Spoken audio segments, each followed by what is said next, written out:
Day 7. About to enter the Twilight Zone. I'm following Andrea's family down to the seamounts where I hope to observe them hunting. Irina has been testing our samples and is worried about a harmful algal bloom being somewhere nearby, so I am to keep an eye out for that. Check. I'm in and okay. And we're streaming. Hello everyone, welcome, or welcome back. I'm diving near a seamount region, also known as the Twilight Zone, because it is just beyond reach of the sun. And we'll be taking some questions live, so be nice. We'll also be testing a playback system to interact with whales.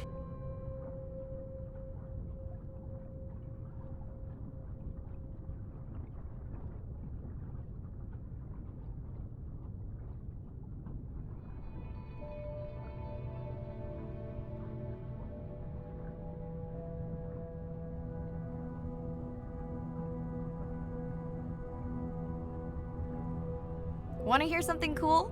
So do I. I'm hoping that buoy can send a little message to our humpback friends. That's right. Andre is going to serenade some humpbacks. Well, not me, but using a song I generated from other recordings.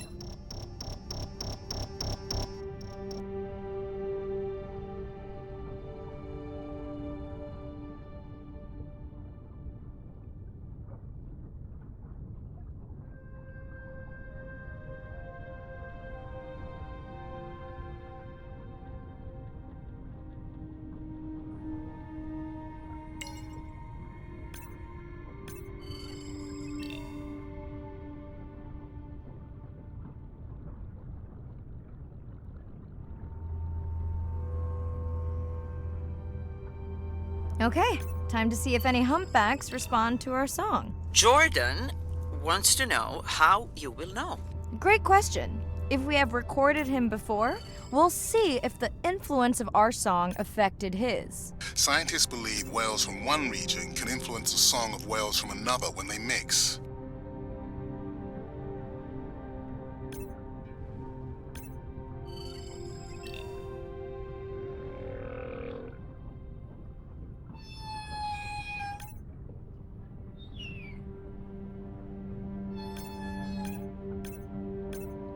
Hey Andre, we've recorded a song from this one before, right? We have.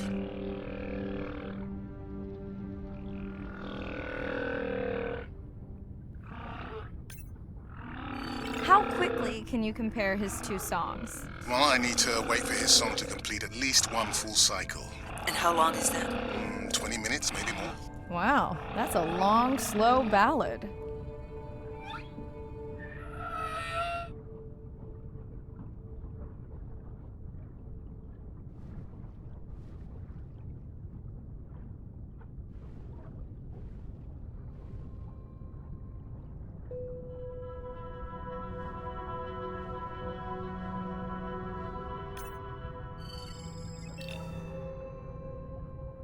Another leatherback turtle, Andre. And feasting on some moon jellies. That is odd. Is that the same one we saw before? It looks bigger, but let me zoom scan it to be sure.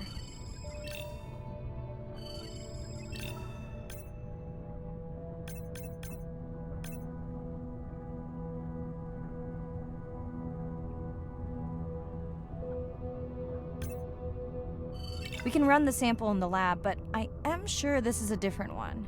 Do they typically travel together? Wouldn't it be surprising to find two this far off course? Yes, it would be. And yet, here they are. Welcome back, turtles. Enjoy your beautiful moon jellies. Moon jellies are beautiful. There is a decent chance this jelly will regenerate itself. Do tell.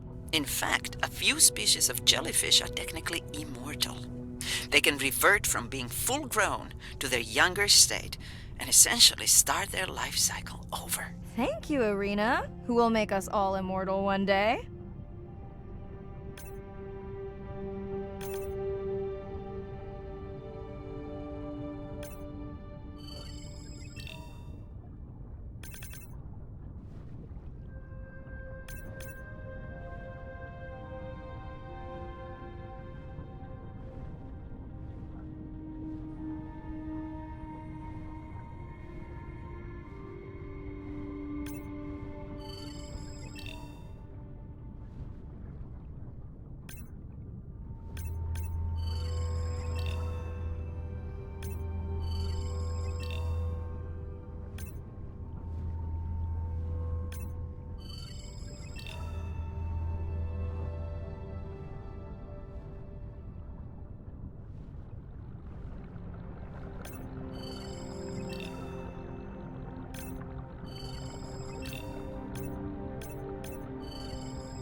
Dana squid.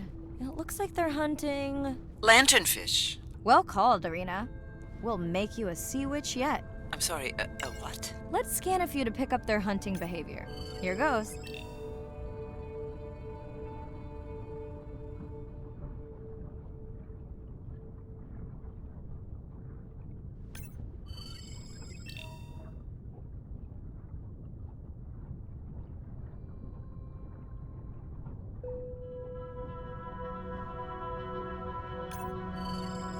Scott from Denver wants to know if they eat each other. Some do. I think this one was upset he missed out on his prey.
Great. I've been waiting for this.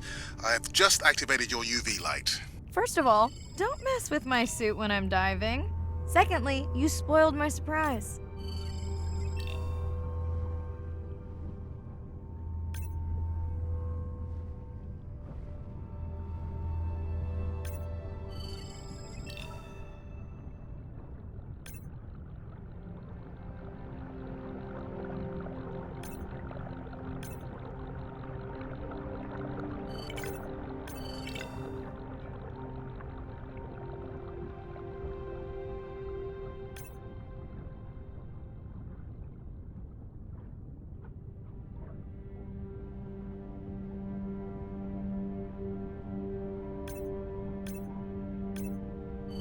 Swell sharks have developed biofluorescence to communicate with each other.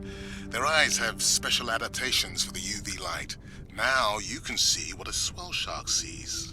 That's what I'm talking about.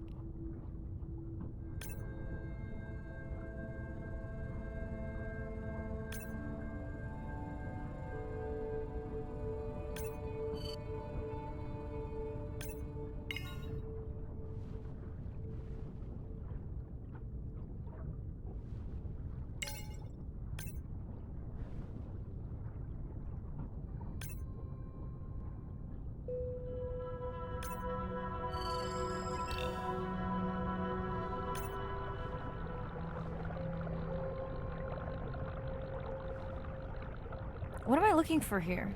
Oh, one of our sperm whale tags must have fallen off. Andre, you really need better glue for these. I don't use glue. I've tracked down the tag.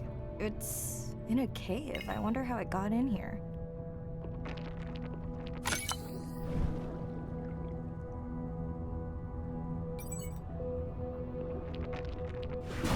Oh! What the? Mirai! An octopus! Are you okay? Other than getting inked in front of a live global audience? You know, you might want to get that off you. It will probably attract predators. Oh, wonderful.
Next, you can try the black light I installed in your sub.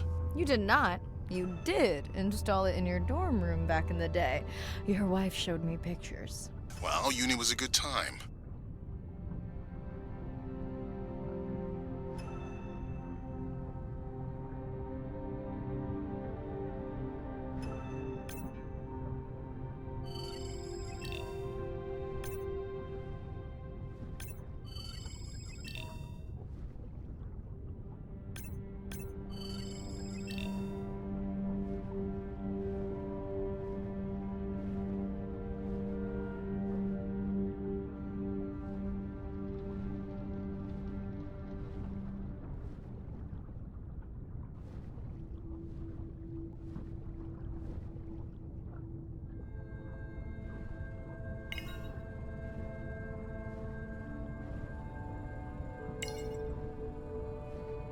Okay, last boy of the dive. How are you feeling? Chances of suit holding out until the end of the dive? Good. Hope of seeing if our humpback song had any effect? Well, You know this, but for the viewers, science is not magic, it takes patience. I'd like to believe in a little magic.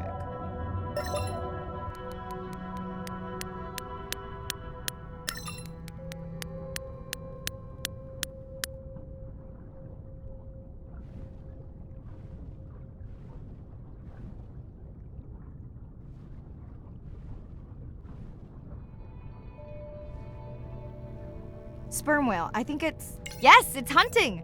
First time we'll be able to document it with Andre's technology.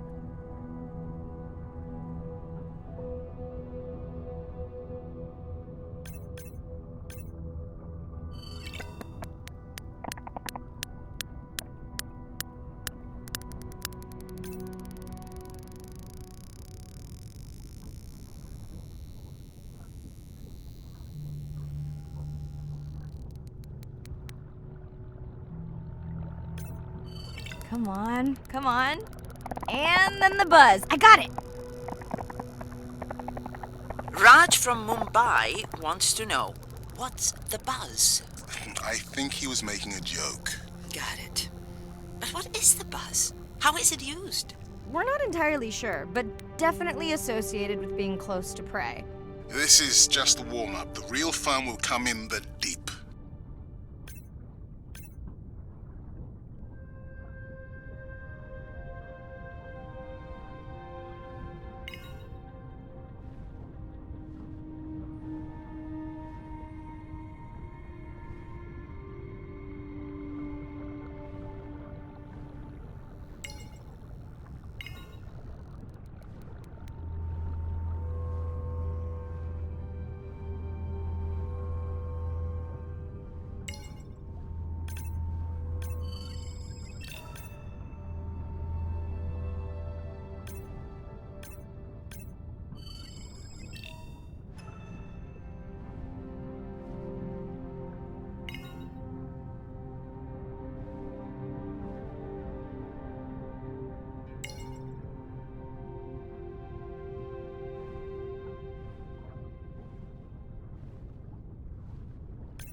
Andre. Andre!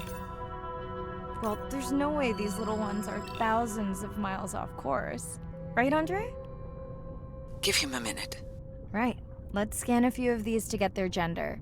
There's a tiny tag here. Andre?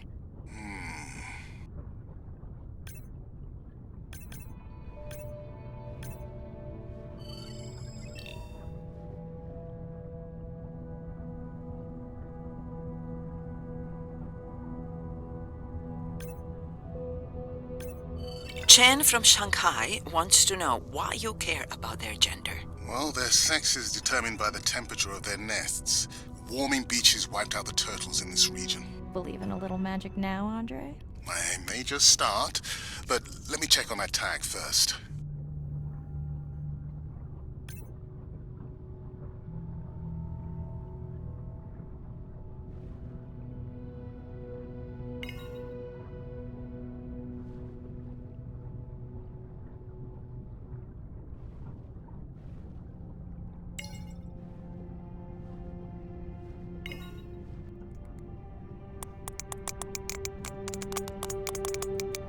Oh, wow. Glad we didn't miss this. Beautiful. Yeah, they must have been hunting down past the rift. I think we found our spot for our first deep dive. Mirai, check out that one closest to you. What's that on its skin? Not sure I can catch them. They're headed to the surface. Might just be a scrape from a ship strike. Yeah, let's hope that's all it is. Let's end it here.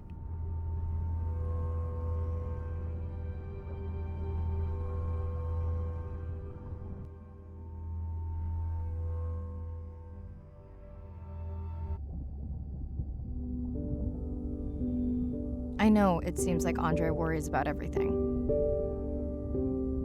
but I really understand where that comes from. Everyone's seen the pictures, but I can tell you it was really tough to be doing hands-on work when we were losing entire species. For me, it was the whales, but for Andre, it was the turtles. I stayed to help him. Several of the other scientists did as well. By then, only Andre's protected nests were the ones producing turtles in the region. We all figured that the population was going to collapse, and eventually it did.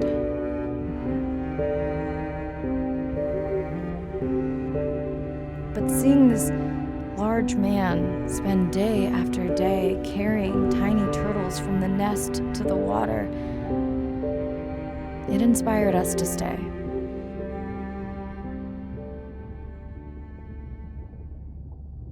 Coming back now, it feels like another world. Andre is not an angry man, Irina. He's just a man who gets angry when he sees people say it's too hard, or that they don't care at all. Yeah.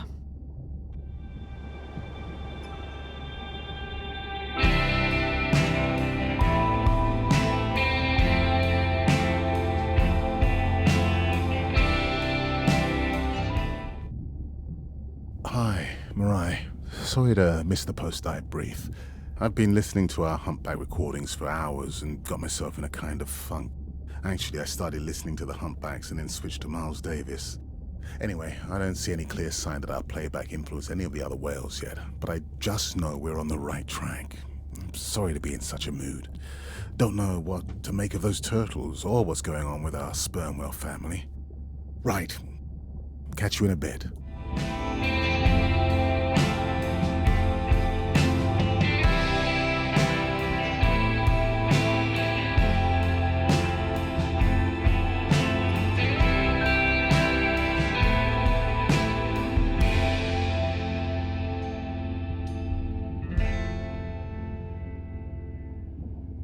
Ocean crashes on the rocks.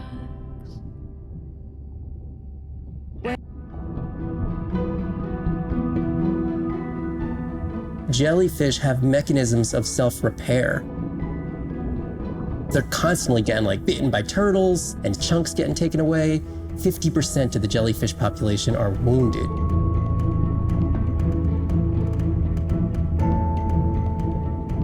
So they've gone through 500 million years living, persisting in the ocean in simplicity, and they've come up with some remarkable ways of living. There's something called the immortal jellyfish and how they age, aging in reverse, which we're just beginning to understand, where they get old and then degenerate back into a youth again. In understanding the gene pathways and how this happens, this could look at, humans. We don't have this capacity to age in reverse. It's like Benjamin Button, and it's here. And it just takes the kind of focus and dedication to look at that jellyfish and to grow that jellyfish and to figure out how to use the best available scientific tools to get at this question. It's just about kind of looking super deeply and letting the secrets unfold. Where I go to collect my thoughts.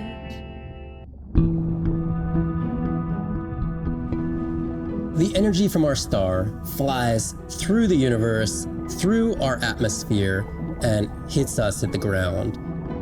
But now, when we go underwater, the ocean properties of water are like pure blue filter. So it's going to filter out all these other wavelengths except blue. As you go down further, it's primarily blue, blue, blue till 700 meters. And at that level, there's still faint photons of sunlight in the blue range. And we call this the twilight zone. And there, animals are still perceiving a tiny little bit of our sun's energy. Below this, it's gone. 24/7 darkness. And it turns out that there's a ton of color vision down in the deep. So it's like they're making enough light down there to be able to be satisfying all the eyes of the deep sea creatures. So it's not this totally dark world down there. It's still light. It's just the animals are making the light rather than the sun. We've designed all this technology to kind of satisfy our visual hardware. As I started looking at other animals, they have totally different hardware. And I've been looking at everything through these silly little primate eyes. We have to overcome our humanness to jump behind the world of a shark or another creature and see the world from their perspective. We found a biofluorescent shark, and it only sees right at the blue-green interface. So it's really just tuned to a very similar spectrum to the environment it lives in. This fluorescence was creating greater contrast for the shark. It's like this endless well of information. We're at the very tip of the iceberg.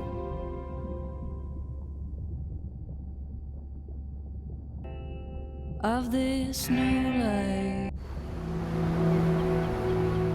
These animals travel thousands of kilometers, navigating open oceans that have no physical landmarks. They have that innate ability to find their way.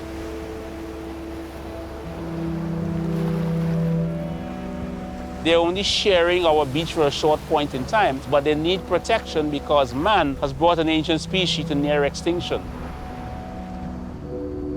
I got involved at a time when hostilities were very real. People came with guns and machetes to poach a turtle. We would protect these animals at all costs. Because on the high tides, when the tide comes up, this area here will be flooded, right? So when the sea turtle lays her egg, the nest requires a constant temperature. And if we recognize that this nest is in a real bad spot, we choose a spot further inland on the beach that's stable, and then we would evaluate if the eggs were able to hatch because of us moving them. And in both cases, we're always right. So as the villagers began to benefit from the tourism that turtle conservation was creating, they saw that the turtle was worth more to them alive than dead. The children really love sea turtles. We educate them, but we involve them. And by so doing, we get them to a level of interest where they want to become actively involved. When we first started this conservation work, we would encounter at the height of the nesting season 30, 40 turtles. Now we encounter over 500. That's significant. Some people argue, well, that's nature. Leave them. Why protect them? But remember, humans have to intervene sometimes to help nature keep existing.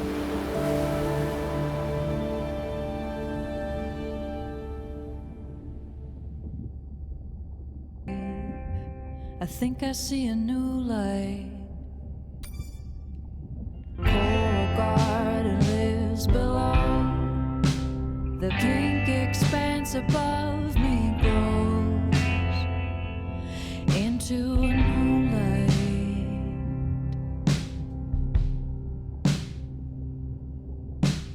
Renunciation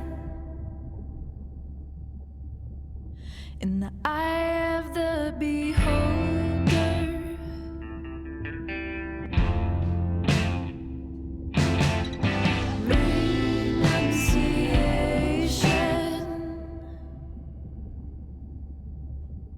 up and start a new life. Day 12. Spent the last 5 days on an endless series of depth tests of Andre's deep diving suit. Guess he doesn't want me to implode on the live stream. I do hope it's giant squid proof though. The mapping drone located a brine pool near where Andrea's family has been hunting. That is, before it went AWOL. Ready to die. I'm in and okay. You sure I can't talk you into another test dive at this depth before we stream? Enough test dives. It's not like I'm doing a spacewalk. Well, with this suit, you probably could. Are we gonna talk about suit crush depth again? I think we can probably roll. Starting the live stream. Welcome back, ocean friends. Tonight, I am deep. Midnight zone, no light from the surface deep. Tonight, we're using Andre's lure drone to mimic the Atolla jellyfish to lure large predators like the giant squid. It's certainly not all my tech. I'm building on years of prior research. Don't forget our mission to the brine pools. Oh yes, Arena will fill you in on that later.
Okay, Andre, how do I find the lure drone?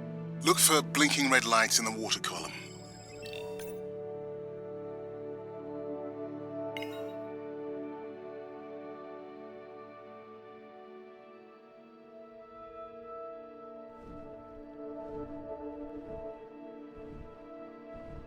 No need to get too close. You can activate the lure from there.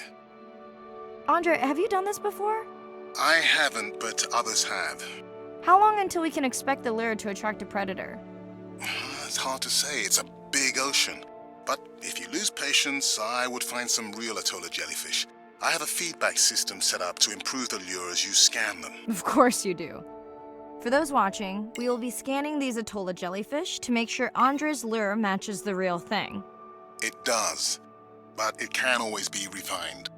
Not much confidence in humanity, but plenty in himself.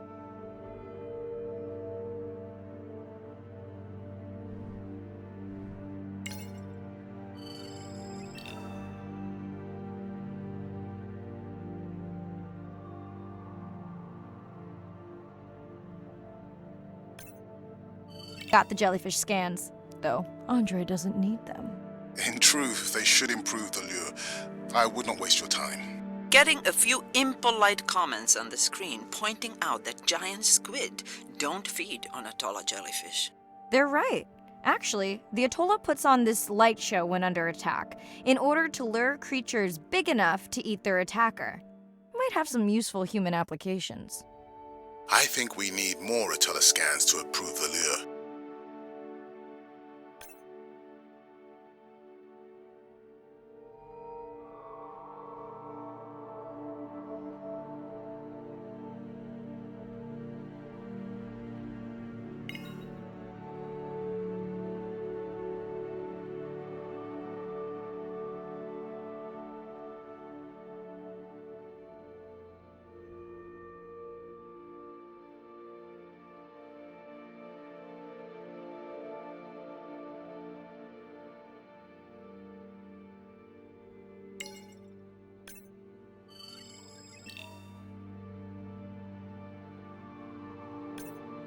Okay, whose idea was it to live stream this particular dive? I am glad I can't see the comments. I would agree. My grandmother had a saying for times like this. I'm not going to try my grandmother's accent on a live stream, but loosely translated, it means if you get bored waiting for a giant squid, you can always go to a bride pool. That's a pretty specific saying.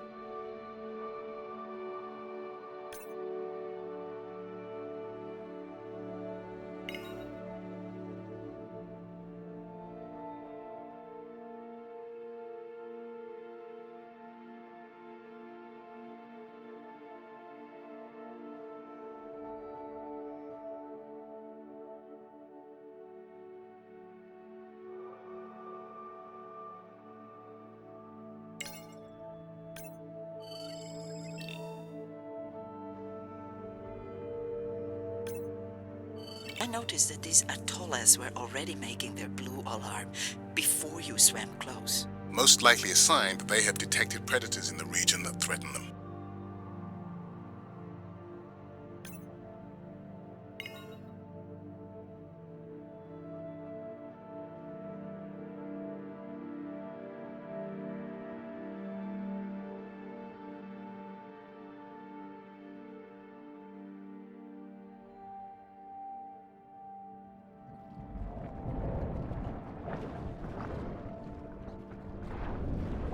That gave me a chill. Whoa!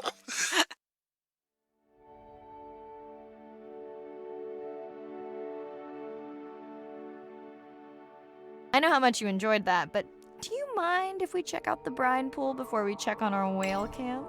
If you insist. You got what you wanted. This is my giant squid. Is that another one of your grandmother's sayings? No, but she often used this one. Hurry up and collect my specimens for me. What an expressive language. It's no giant squid, but I promise you, you won't have to wait to find it.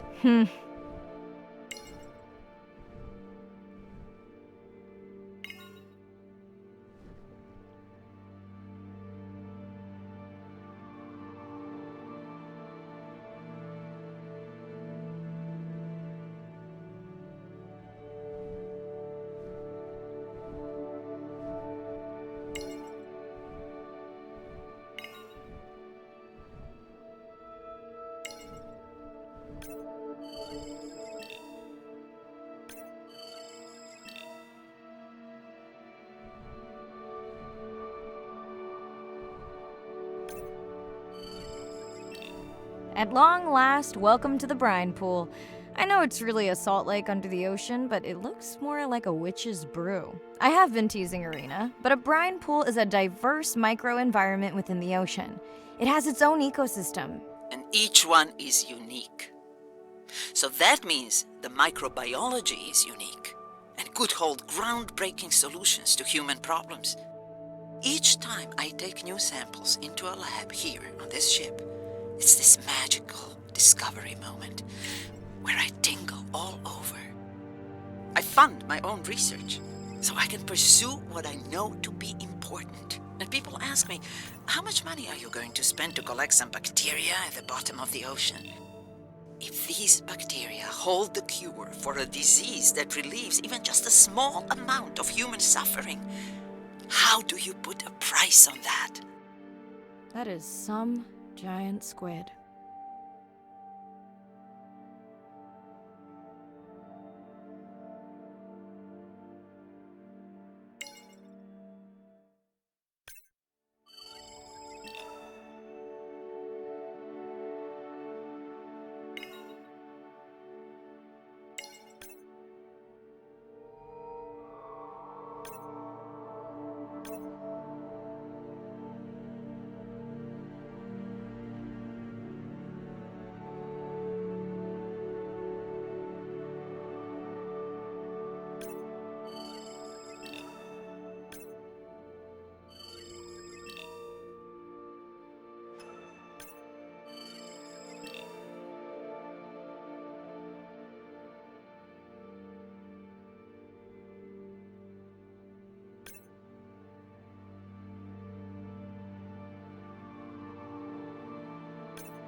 Mirai, pushing you a waypoint. Sperm whales are back on the hunt.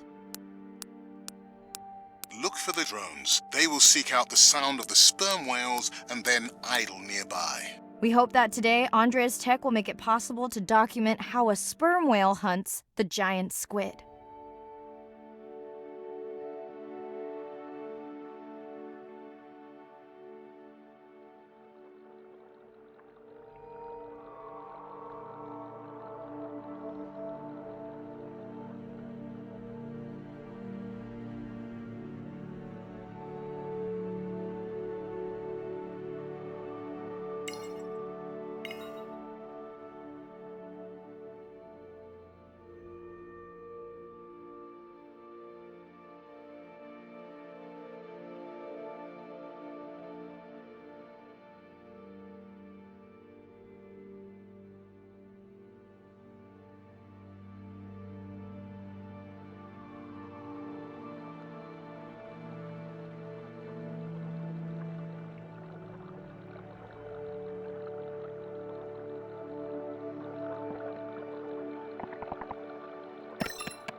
Let's go tag some sperm whales so we can eavesdrop on their hunting. One of our viewers wants to know if there is a problem with the link, since the waypoints keep appearing and disappearing. No problem.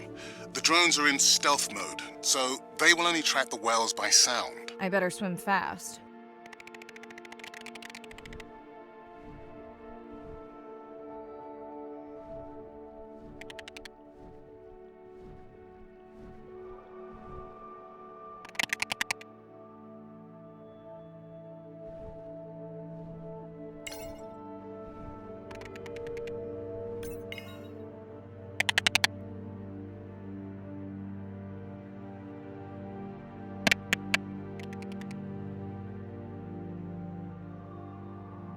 We'll keep good watch over you.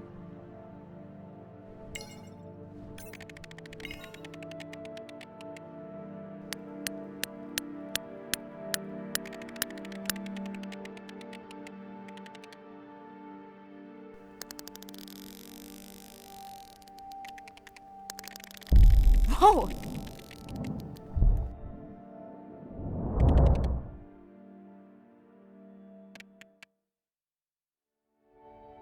What just happened? I think the squid knocked the camera right off. I had that camera feed in full screen on my visor, and for a second, I thought it was lights out for me. Sounds like a good time for the sub to pick you up. Live stream out.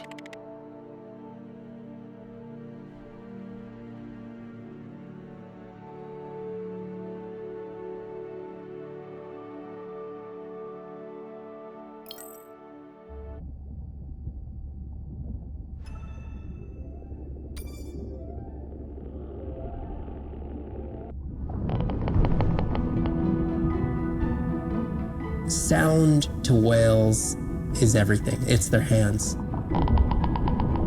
These are animals with the biggest brain on Earth and the most powerful sonic apparatus. They spend a lot of their time deep down. They're diving for an hour at a time in darkness. Just like a submarine is echolocating, they ping a signal out and then they wait for that signal to bounce off something and come back as the signal. And from that information, they could get an idea of what's there. They constantly click, and that click sometimes can be really loud, and you can feel it in your body. It's like going to a DJ and feeling that bass. Once I had an experience with a sperm whale, it clicked, my ears almost like bounced back. It's really an amazing feeling, you know. You don't develop a huge, complicated brain if you're not using it. Whales have little channels of communicating where they could talk to each other hundreds of kilometers away using sound. Sperm whales make clicks in sort of rhythmic patterns that we call codas. Any family might have 20 to 25 different coda patterns that they use when they're having conversations with each other. And some of them are unique to different places in the world. In the Eastern Caribbean, they make a lot of what we call a 1 + 1 + 3. That sounds kind of like this. And that's only ever been recorded in the Caribbean, and it's been identical for the last 35 years. These are really different ways of life that are being labeled by these coda patterns. In the same way that human language is kind of a shorthand for where you come from. You can make a lot of missteps when traveling simply by speaking incorrectly or introducing yourself differently. Do you hug? Do you shake hands? Do you bow?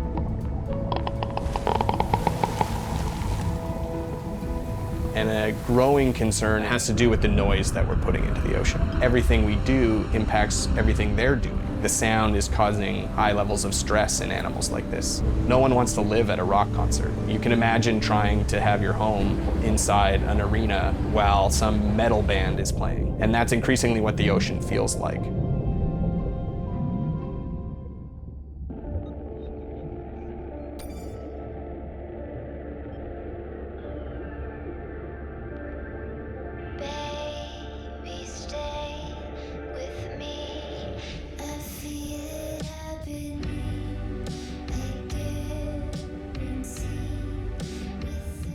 It's Irina. Since there's no dive today, I'm going to lose myself in the wet lab to work on those samples you sent up from the brine pool.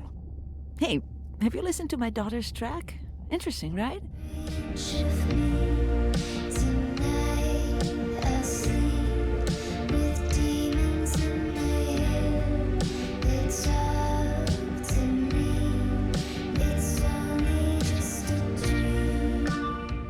Mirai, remember the tag we found on the turtles? I put it out on the network and I got the strangest message back. I'm gonna take a tender to a small island nearby and check it out. I'll explain everything later. Still no mapping drone, by the way.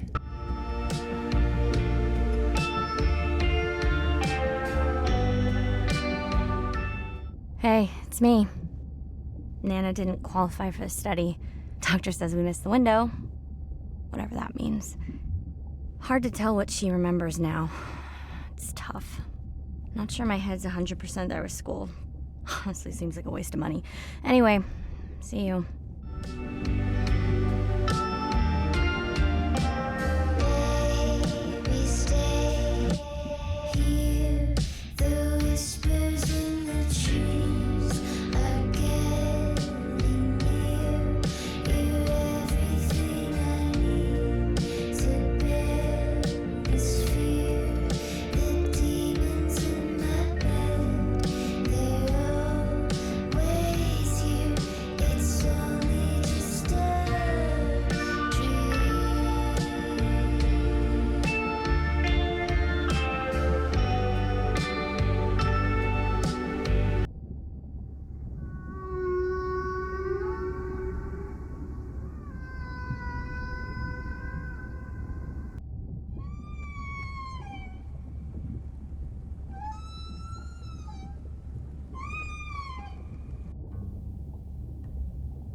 Like a stone into water, sinking to the bottom.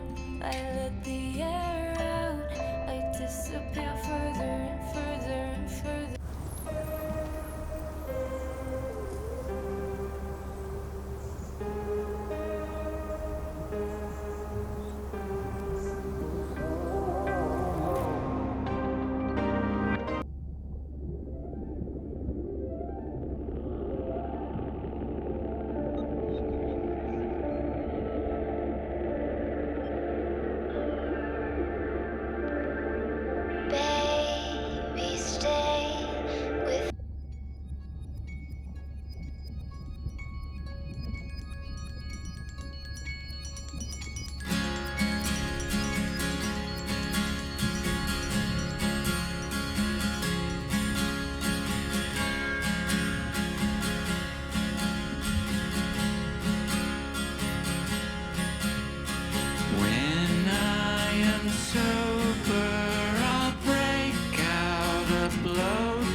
Day 13. We're in the vents region without a map because of the lost drone. Diving blind, but I know these vents are important to Irina. We tracked a tag from our whale family here. I'm hoping it just fell off, as this would be an unusual place for a whale to be. Andre has the dive suit in safe mode, so I'll have restricted range. Head south to find the clearing for the sub pickup. Check. Ready to dive. I'm in and okay. Remember, no buoys and no waypoints. I put a simple version of the mapping system on your Manta drone. Now, we won't get your feed live, so we'll hear you, but won't see what you see. I really wish we hadn't lost that mapping drone. Relax. You know I've got this. Of course, but we'll keep unnecessary chatter to a minimum to help you focus. Roger that. No chit-chat. Singing's okay, though, right?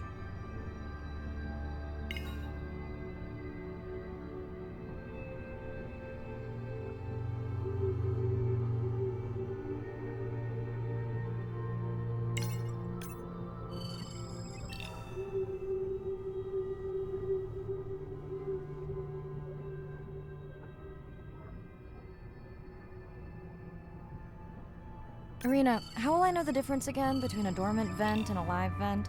Well, the live vents would have 400-degree water streaming out, so that's one way.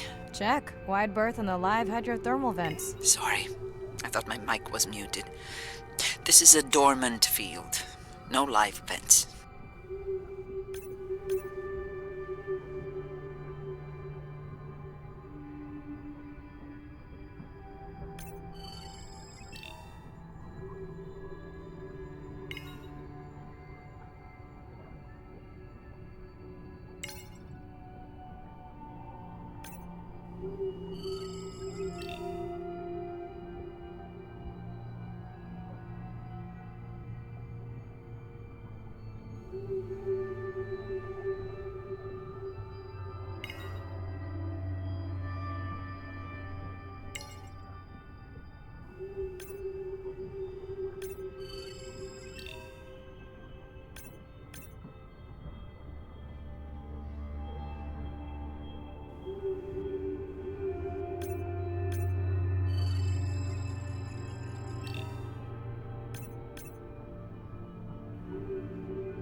Neither of you are gonna believe this. I think I found the mapping drone. Really? No way. Can you scan it to make sure? Scan confirms. I thought you programmed it to track the noise from the miners.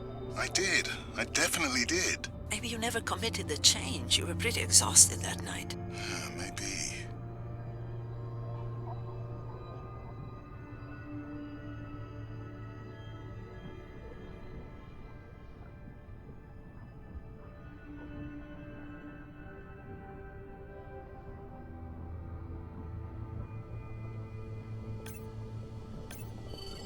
Okay, this dive just keeps getting stranger. How hot did you say that water typically is in a live vent? Is that a joke? No joke. Well, we're down one drone, but discovered an unmapped vent system.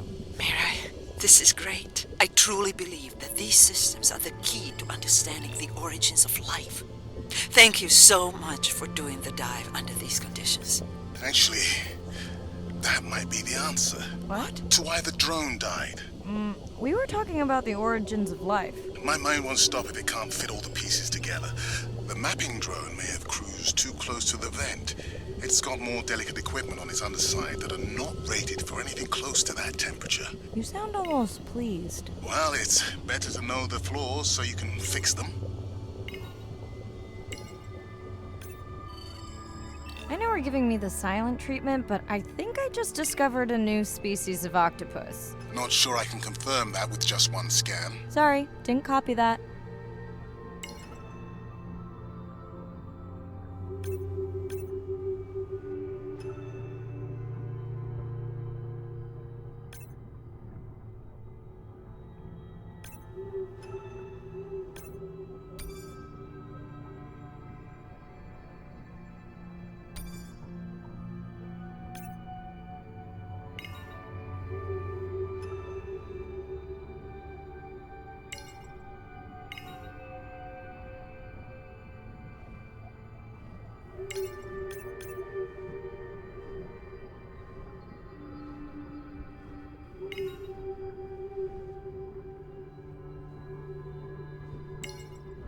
Irina, did you expect volcanic activity here? Describe, please. Red, glowing.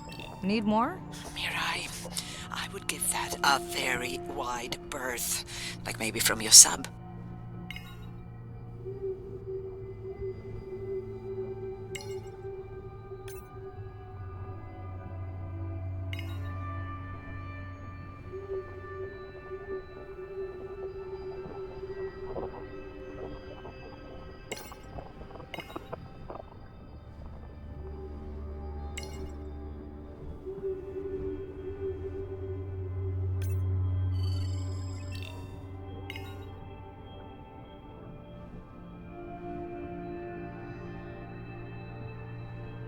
Are you kidding me? Describe, please. I can't. I mean, I don't want to. Mirai, you're making me uneasy. Seriously, we'll look at it together when I'm done with the dive.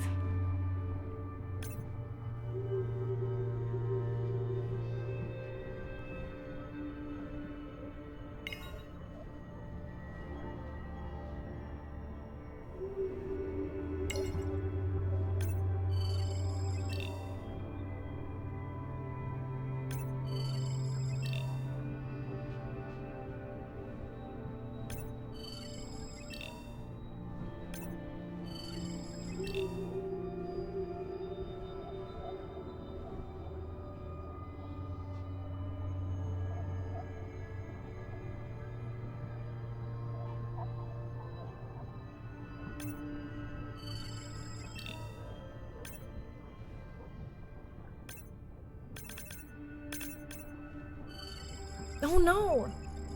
What happened to you? Were you sick?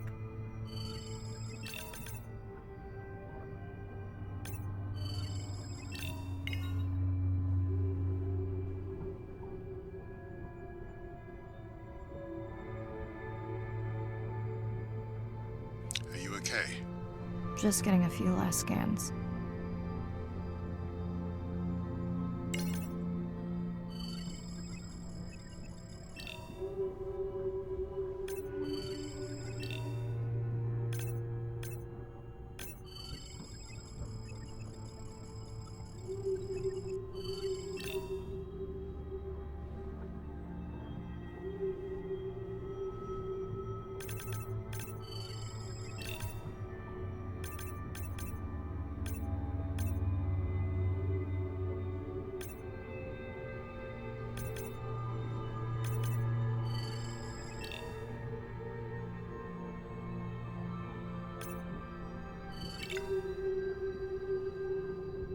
And saying goodbye to a friend.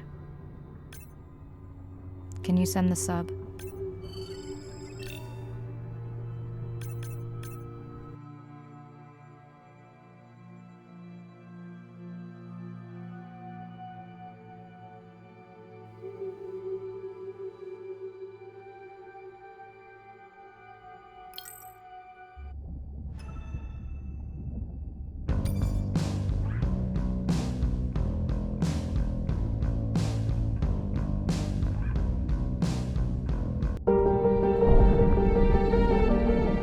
Brine pools are amazing habitat. It's a lake on the bottom of the ocean, and it's this surreal seascape. Chemically, each one of them is unique. These brines undoubtedly contain bacteria, archaea, and viruses that are unknown to science. We know that they're incredibly rich in undescribed life forms. They have the perfect cocktail, the perfect recipe for life. These sites aren't just salty, they can be violent, characterized by eruptions and incredibly unstable conditions. So to live in them, you have to not only be hardy, but you have to be able to endure constantly changing conditions because not one day is the same. The organisms that live there, they undergo a constant biological warfare with each other to dominate the environment, to survive in the system. The biochemicals that they produce to do that biological warfare are applicable to curing diseases like cancer, Alzheimer's. They produce antibiotics and antivirals that can also be used to improve human health. And we drop targets as we go, so we know exactly where we sample. Exploring these habitats is absolutely necessary because the metabolic potential there has the capacity to change the way we think about medicine, to change the way we think about antibiotics, based on our knowledge that we gain from studying these incredible environments in the deep sea.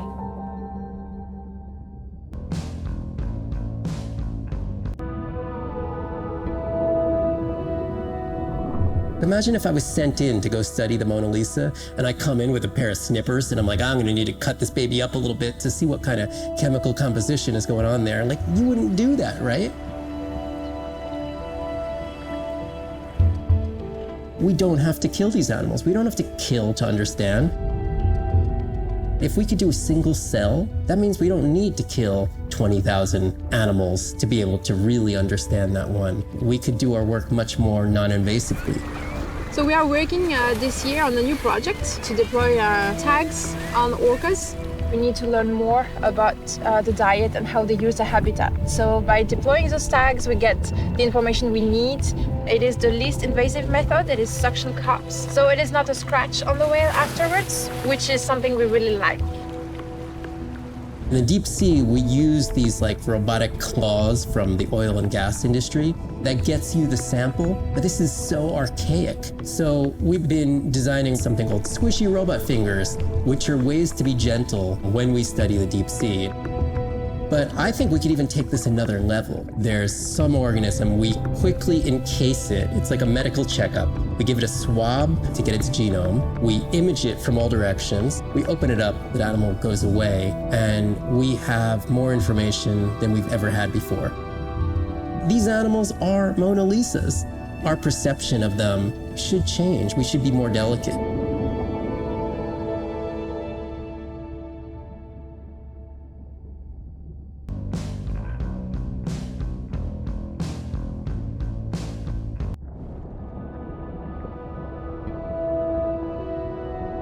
Hydrothermal vents are located on the seabed, often in deep water, but sometimes in shallower water. And they form in areas where new oceanic crust is being formed.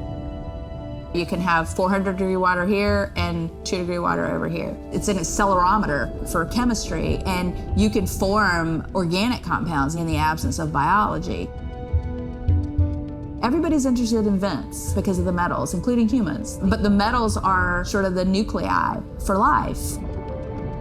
When you think about what's required for life, you've got to have an energy source, you've got to have a system that's able to utilize that energy source. And the organisms sort of co-evolve with the rock.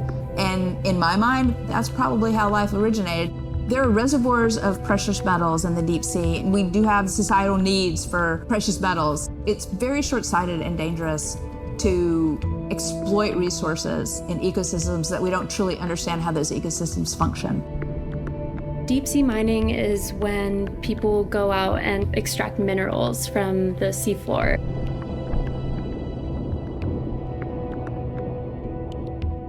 People do this because a lot of the minerals that we have on land are actually being depleted, like copper and zinc, so we're looking to the ocean to get those minerals. We want these minerals for solar panels primarily, and we want them for cell phone boards. It's necessary to advance society and get us off fossil fuels. We simply have no idea about the environmental consequences of a lot of these actions that we're taking in the deep sea. We have tended to go for the quick benefit and we'll deal with the consequences later. Well, I think that has caught up with us. We don't know enough right now to effectively, selectively mine the deep sea without catastrophic consequences. The science has always lagged behind the industrialization. I would like for once to see the science ahead of the industrialization and have the science define the limits of the industrialization.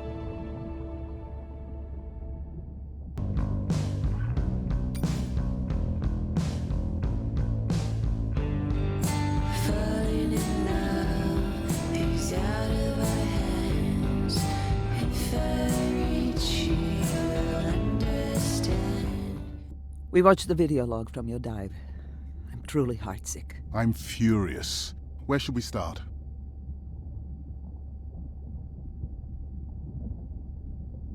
The destroyed vent. I couldn't believe how badly the seabed was chewed up. Vents that might have had a fossil record dating back over 1 billion years. And microbial life that doesn't exist anywhere else on the planet. Who knows what cures we've lost. Your drone's a fallen hero, Andre. I think it spooked the miners before they did more damage. If you hadn't been willing to dive without a map, we would never have confirmed they were actively mining. Who gets the satisfaction of turning them in? We were debating that before you came on. We should jointly report. It'll be stronger. Agreed. Agreed. Now tell us about the whale fall. Could you ID the whale? The whale fall was definitely from the baby's family. The tail fluke was intact enough to scan it. But you are sure it wasn't the mother? It wasn't the mother. The ID matched another whale we know from her family.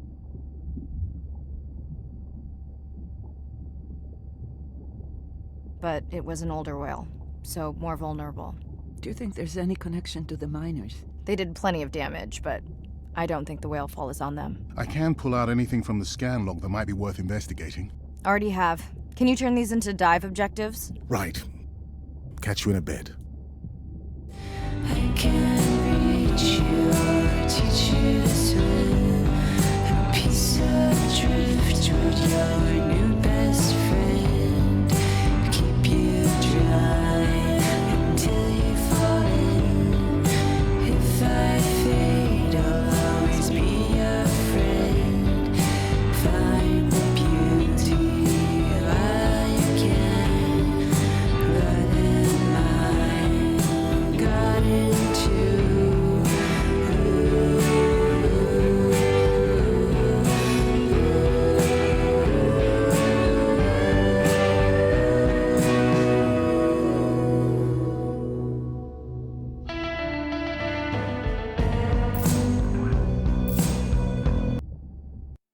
Day 14.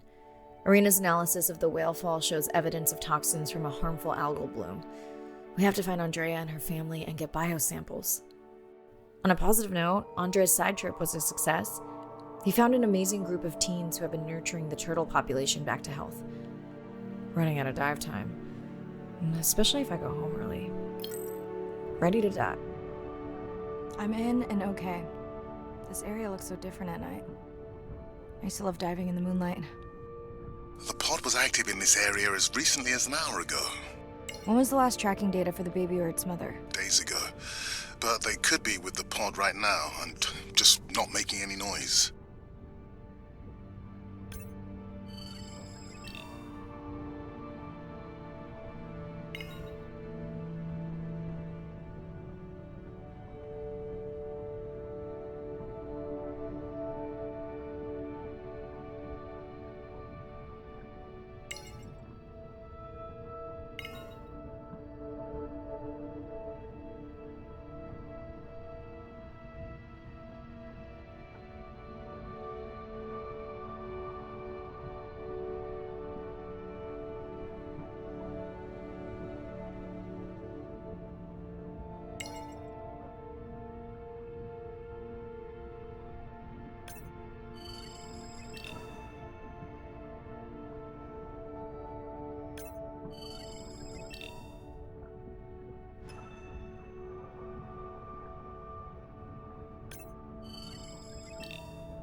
There you go, first waypoint. They'll load automatically from here on in.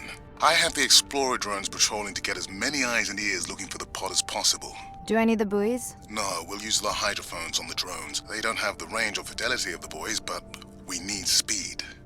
Thanks. Mariah, you know that no chatter rule was just for the vent area, right? I'm sorry? I think he's pointing out that you seem distracted. Sorry. I'm back. Talk to me about something positive, Andre. Were you able to make contact with the teenagers you were telling me about? They've been helping the leatherback turtle population rebound here in the region. They've developed a nest cooling technology to help the baby turtles. They've also built their own tracking drones. Teens with tech. Sounds like you've inspired some citizen scientists, Andre.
Have you decided whether or not you want another dive back at the brine pool? With everything going on, I really hadn't had the chance to look at the schedule, but I would always say yes to that. Right.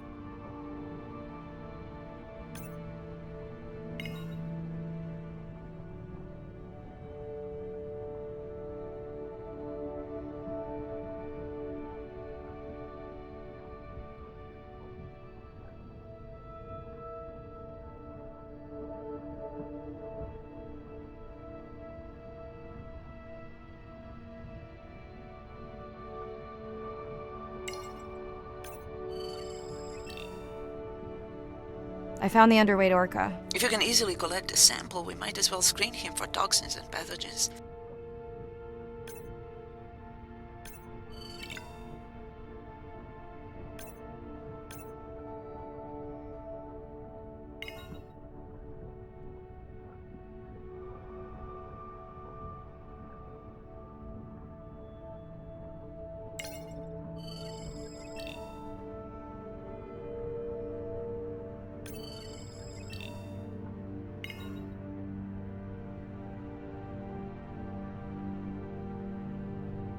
I don't remember having dolphins in the dive objectives. I added them because of their role in the disease that hit the dolphin population a few years back. Done. Andre, have you picked up any tags from our pod? No, not yet. I'm going to widen the radius for the Explorer drones.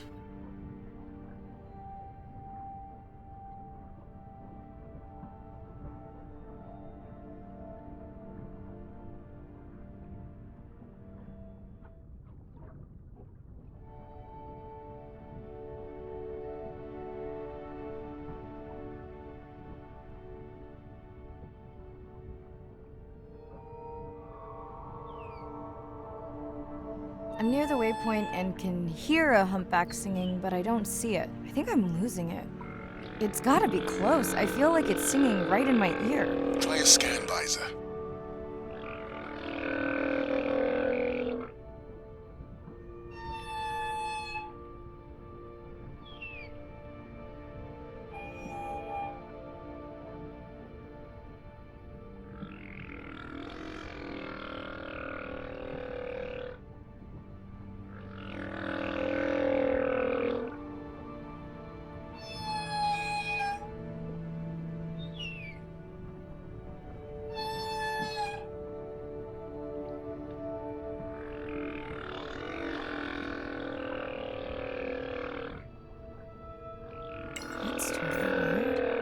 I see a scan dot, but nothing's there. I think the humpback is invisible. Sorry, I'm afraid I'm the invisible whale. I'm definitely losing it. I thought you just said you're an invisible whale. Well, not me. The humpback song I generated. You're at a playback station. It's pretty small on the buoy line, but in the dark you probably can't see the line. Well, it must be pretty authentic. At least enough to convince your drone. Mirai, have you heard back from Ren yet? No. Is Ren okay? Rai, are you there? I'm not sure. Pardon? I meant about Ren. I don't know. We had a fight right before I left the sub. Do you want to call her now? I can patch you through. Seriously? Here? Well, I have to watch your video feed for safety, but I can mute your audio track for privacy.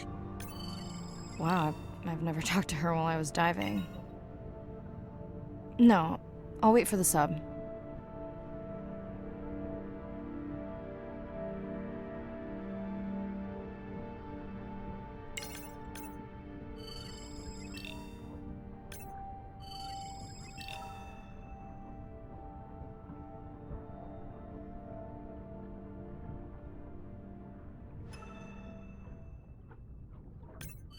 Okay, Mirai, you're on. The drone on the outer patrol just picked up several sperm whales on visual. Thanks. No sound alerts at all. They're being awfully quiet.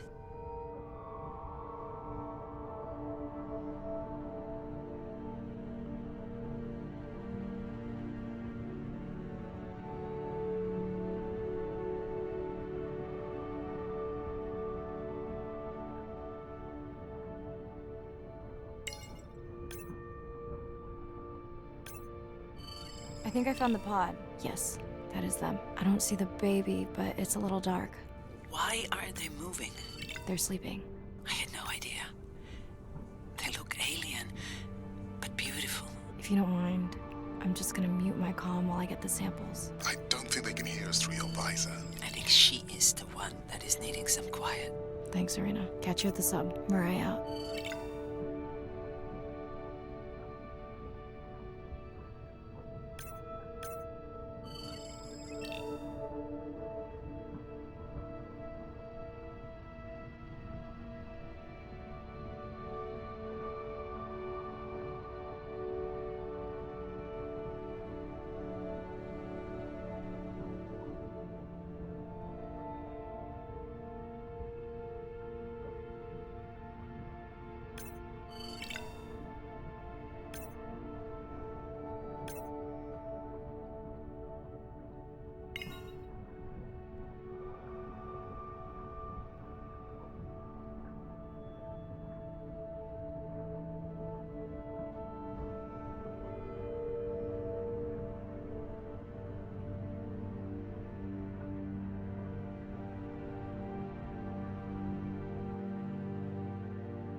I study things that are beyond their wildest imaginations, and that I see things that are brand new to science and to people and to humanity every day. I'm at home in these kinds of environments. It's funny, I'm more comfortable here than I probably am on the outside. It wasn't just that I was meant to be out on ships. I was supposed to be in the bottom. I was supposed to be in the deep water. I was supposed to be doing those things that nobody had ever done before. It completes who I am. Being a deep sea scientist, it does require sacrifice. I mean, we're away from our families for weeks on end, sometimes months on end. It's a constant struggle because you miss parts of your kid's life. My oldest daughter was about to turn 3 when the oil spill happened in 2010. I was at sea a lot. So between 27 months and 36 months, I was gone probably more than I was there. When I came home after a 5-week stint in the Gulf, she came running up to me in the airport. She had transitioned from a toddler to a little girl, and the little girl was gone, and there was this other person there, and you don't ever get that back. It was a decision. I was just like, okay, I'm gonna miss transformations, I'm gonna miss really important things. Is it worth it? I had talked to her class about the ocean, and one of her friends said something to her, and she responded, you know, my mommy, she's the ocean doctor. The ocean is sick, and she's trying to make it better. She couldn't even say important. She's like, it's really important. But she understands that it's an important job. Every time before I leave, I say, my most important job on this planet is being your mother. But this is part of me too.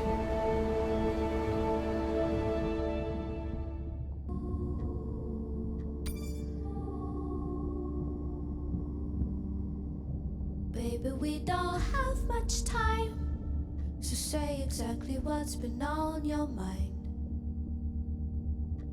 We don't have much choice. Hello, Mirai. It's me. I don't see a sample from either the baby or the mother. Andre said you were going back out to look for them. I know you are still deciding, but I told him you're thinking about leaving the expedition early. As soon as I have results, I'll let you know. So go ahead, use your voice. Mirai, I think I have a location for the mother and baby. They were spotted just outside the research zone by those teenagers I was telling you about. Now, I don't have much data, but the report doesn't sound positive. I'll let Irina know as well. Thought about it every day. I wreck my brace to find. Hello? Is now a good time? You sound tired. Yeah, I'm a zombie. I had trouble sleeping.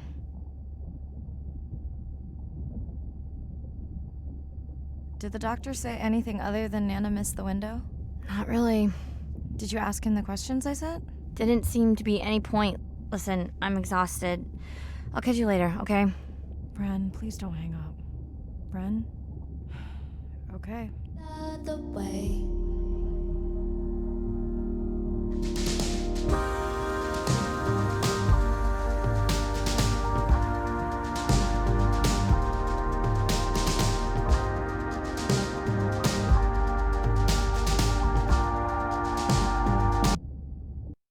Same night, last dive.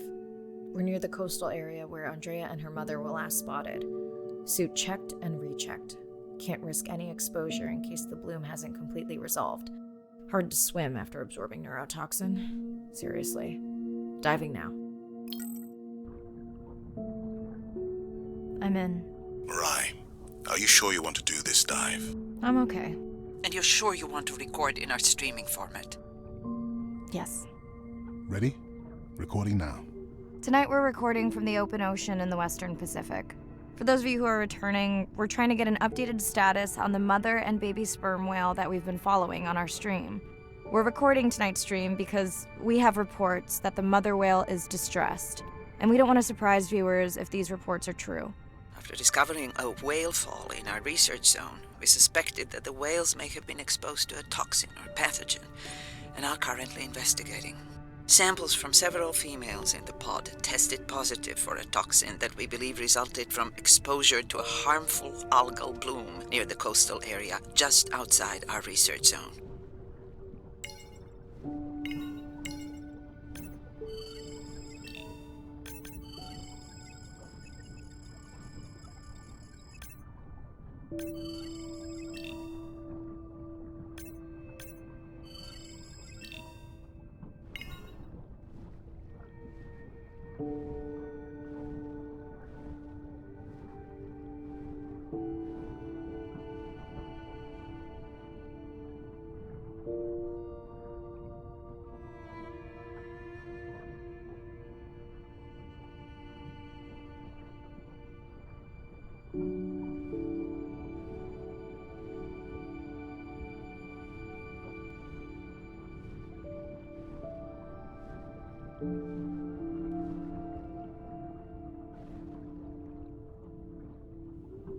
As I approach the whales, I'm gonna turn off my mic, but keep on my video feed.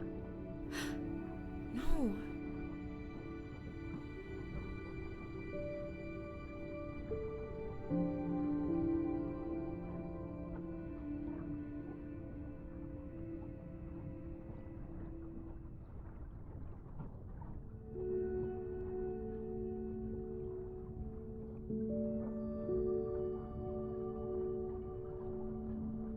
The whales that we tested showed low level of this toxin, so we do not believe they will suffer from long-term effects. However, we expect that the mother whale was exposed to a higher level and was also more vulnerable because of her pregnancy.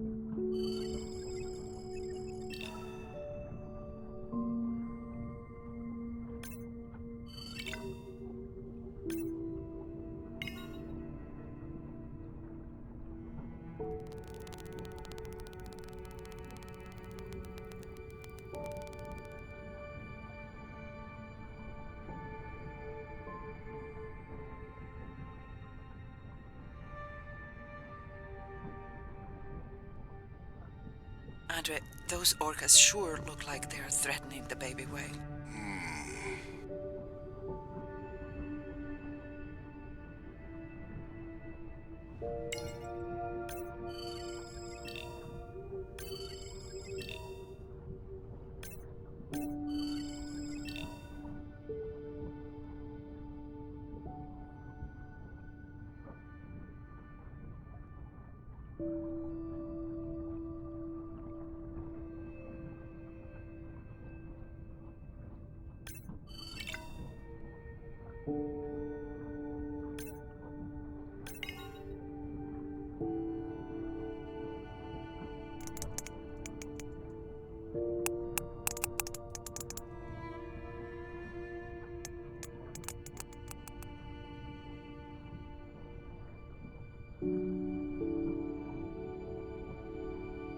Stay close to your aunties.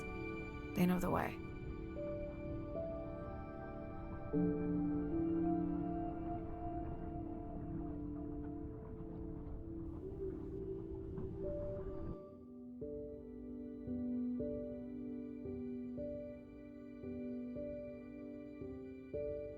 As far as we know, those were the only 2 whales affected by the bloom. With all of Andre's technology genius, he still hasn't invented a way to be in 2 places at the same time. Before my flight home landed, Irina and Andre had already confirmed the location of the harmful bloom. I stayed close to home with Nana until she passed the next year. Ren moved in with me to save money while she finished school, which was great. Mostly. It was Ren's idea to keep the live stream going remotely using one of Andre's drones. But it was my fabulous idea to have Ren join the stream to choose the questions from the audience. She is definitely a hit. I can't lie. It's great to be diving again. While I was away, the baby became an auntie.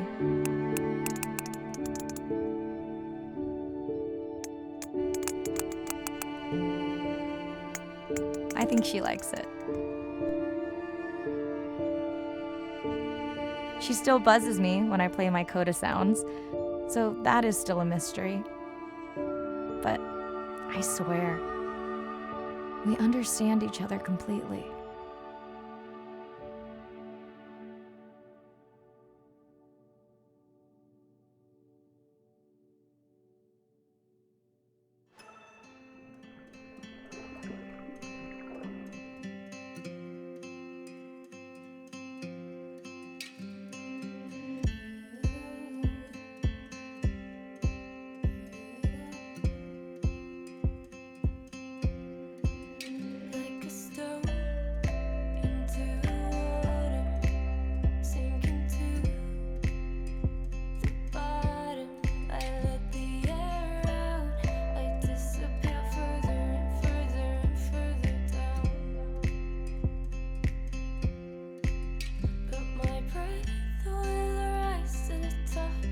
join at the surface. Now I'm safe, and what happens above doesn't concern us. There must be something in the water. There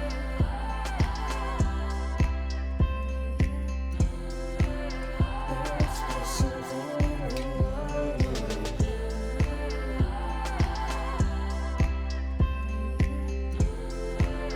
There must be something in the water.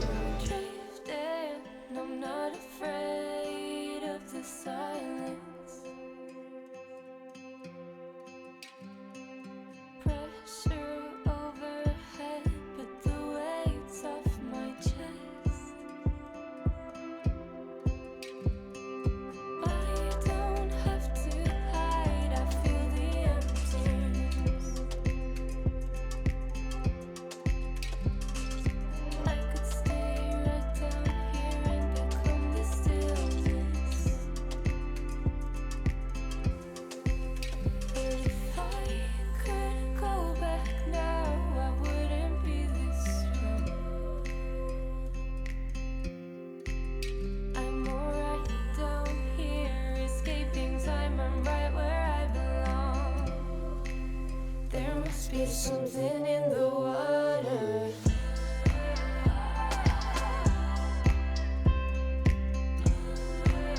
There must be something in the water.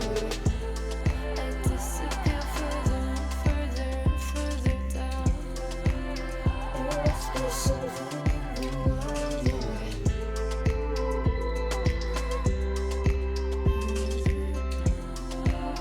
There must be something in the water. I could stay right down here and become the stillness. There must be something in the water.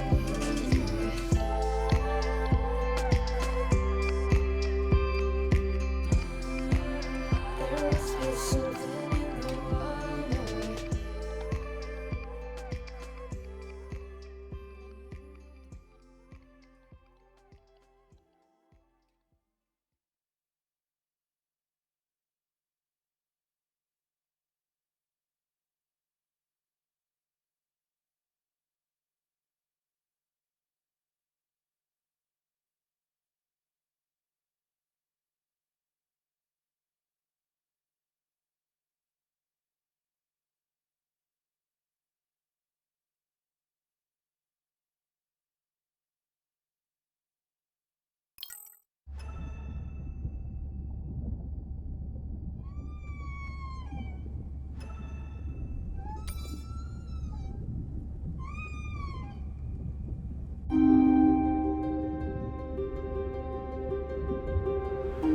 We're burdened from a time when we thought the ocean was too big to fail.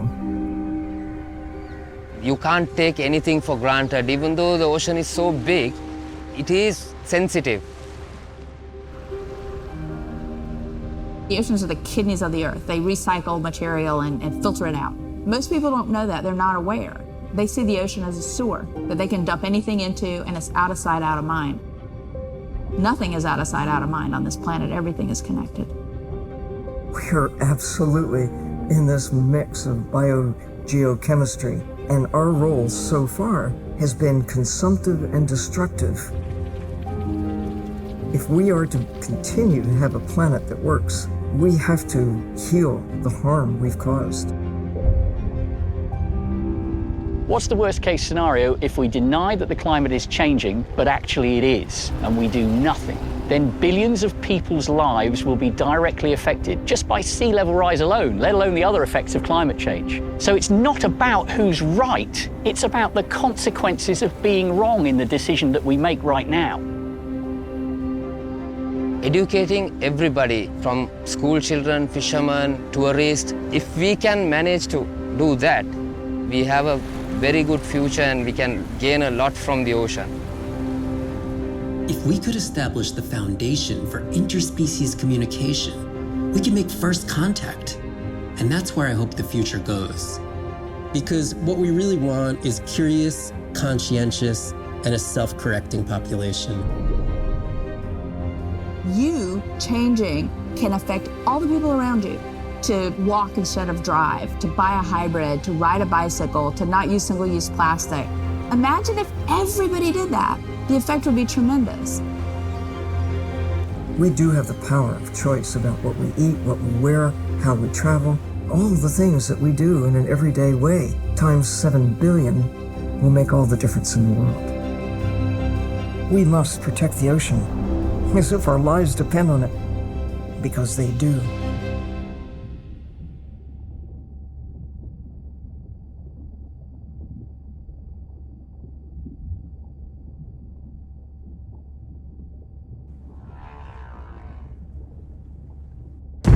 SO Nadir, hatch secure, life support running, and we are ready for the water.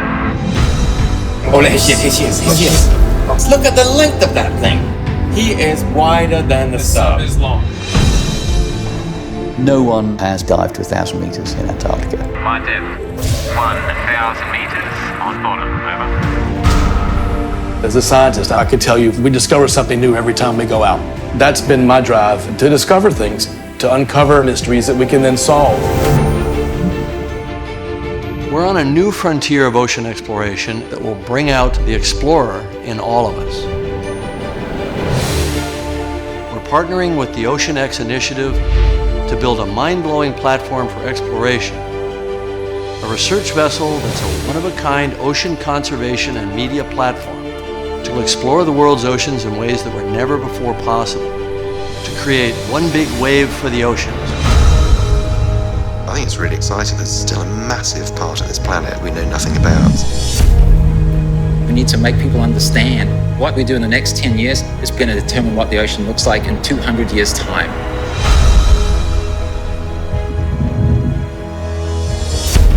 Audiences glued to Blue Planet 2 have been starkly reminded of the problems of plastics pollution. 50 years ago, Jacques Cousteau and the Calypso managed to capture our imagination. Somehow we lost that moment. We have to get back that personal connection to the sea. The greatest era of exploration is still ahead of us. Exploring the ocean can help provide a piece to the big puzzle.